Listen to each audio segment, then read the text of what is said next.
ఇంకొక 2-3 నెలల్లోనో లేకపోతే వచ్చేటువంటి జూన్‌లోనో లోకల్ బాడీ ఎలక్షన్స్ కూడా రాబోతున్నటువంటి పరిస్థితి. బీసీలకు ఖచ్చితంగా 40% పైగా ఖచ్చితంగా అవకాశాలు కల్పించాలి లోకల్ బాడీస్‌లో అన్నటువంటి ఒక నినాదం కూడా ఊపందుకుంది. ఆ విషయంలో మీ కార్యాచరణ ఏమన్నా ఉండబోతుందా? మేము ఆల్రెడీ ఓబీసీ న్యాయయాత్రను స్టార్ట్ చేసినాం, అది అందరికీ తెలుసు. 2 విడతలు మేము ఆల్రెడీ కంప్లీట్ చేసినాం. ఇప్పుడు ఈ ఎలక్షన్లు వచ్చడం వల్ల మళ్ళీ మేము వెళ్ళి ఆ డిస్టర్బెన్సెస్ క్రియేట్ చేయడం కంటే ఈ ఎలక్షన్లప్పుడు మనం ఉన్న బీసీ అభ్యర్థులను గెలిపించుకునేదే ప్రధాన కర్తవ్యంగా పెట్టుకున్నాము. ఈ ఎలక్షన్స్ అయిపోగానే ప్రతి ఊరు తిరుగుతాము, ప్రతి వాడ తిరుగుతాము. నెక్స్ట్ వచ్చే లోకల్ బాడీ ఎన్నికల్లో 42%కి రిజర్వేషన్ని పెంచాలి. పెంచితేనే మేము ఆ పార్టీకి సపోర్ట్ చేస్తాము. ఆ పార్టీ నెక్స్ట్ ఏమంటారు మన స్టాట్యుటరీ బాడీస్ కింద మిగులుతుంది. లేదు ఇప్పుడు ఎవరైతే ఇప్పుడు హామీలు ఇచ్చి లోకల్ బాడీ ఎలక్షన్లో మేము 42% చేస్తామని చెప్పి ముందుకు వస్తారో వాళ్ళకే సపోర్ట్ చేస్తాము. ఎవరైతే చేయలేదో వాళ్ళని మొత్తం మేము అంతా బహిష్కరిస్తాం. మీరు ఇప్పుడు చూస్తున్నారు, ఇంకొక నెల రోజులైతే మళ్ళీ ఏదైతే అకాడమిక్ ఇయర్ స్టార్ట్ కానటువంటి పరిస్థితి అయితే ఉంది.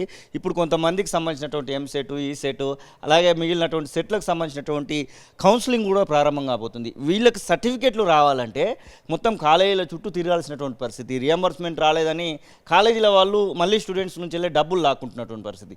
రియంబర్స్మెంట్ విషయంలో, స్కాలర్షిప్స్ విషయంలో మీ యొక్క తక్షణ కర్తవ్యం ఏం చేయబోతున్నారు? పోయిన ప్రభుత్వం ఎలానన్నా చేయలేదు. ఇప్పుడు వచ్చిన కొత్త ప్రభుత్వం అన్న ప్రజాప్రభుత్వం అని చెప్తున్నది కాబట్టి ప్రజల గురించి ఫస్ట్ మీరు ప్రజలను బాగు చేయాలనుకుంటే వాళ్ళకి మీరు అందించాల్సింది విద్య, వైద్యం. సో విద్య ఉన్న సిచ్యువేషన్లో ఇప్పుడు ఏదైతే ఫీజు రియంబర్స్ ఉన్నాయో అవి మీరు కొంచెం డిలే కాకుండా చేస్తే పిల్లలకు ఎటువంటి ఇబ్బంది ఉండదు. వాళ్ళ నెక్స్ట్ అకాడమిక్ ఇయర్స్ మీద వాళ్ళు కాన్సన్ట్రేట్ చేసి ఎగ్జామ్స్ మీద కాన్సన్ట్రేట్ చేసే సిచ్యువేషన్ ఉంటుంది. సో ఫస్ట్ 15% ఇప్పుడు వచ్చే మెయిన్ బడ్జెట్లో 15% ఎడ్యుకేషన్కి కేటాయించాలి. అది బీసీ అయినా ఓసీ అయినా ఎవరికైనా కానీ ఎడ్యుకేషన్ కేటాయిస్తే నెక్స్ట్ తరాలందరికీ వాళ్ళ లైఫ్స్ని వాళ్ళే ఫ్లరిష్ చేసుకునే అంత శక్తి ఉంటుంది.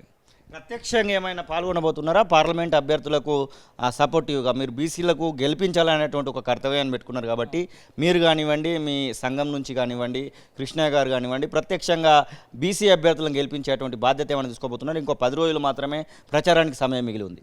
100% గత 2-3 రోజుల నుంచి మా బీసీ సంక్షేమ సంఘం నాయకులు కానీ, మా జిల్లా వారీ ఉన్న యువజన సంఘం నాయకులు కానీ అన్ని పార్లమెంట్లలో వారి పార్లమెంట్లో బీసీ అభ్యర్థుల గురించి వాళ్ళు అహర్నిశలు పనిచేస్తున్నారు. ఆల్రెడీ మొన్న కూడా అయింది, నిన్న గద్వాల్లో, మొన్న అక్కడ కంటిన్యూస్గా నడుస్తున్నది ప్రాసెస్. ఇప్పుడు రానున్న 10 రోజుల్లో కూడా అన్న కూడా ఇప్పుడు ఇంకొక 2-3 పార్లమెంట్లు కూడా విజిట్ చేద్దామన్నారు. అది 100%గా సక్సెస్ చేస్తాం. ఎక్కడైతే బీసీ సంక్షేమ సంఘము, బీసీ యువజన సంఘం పోయి బీసీల గురించి ప్రచారం చేస్తుందో వాళ్ళ గెలుపు ఖాయం అయిపోయినట్టే.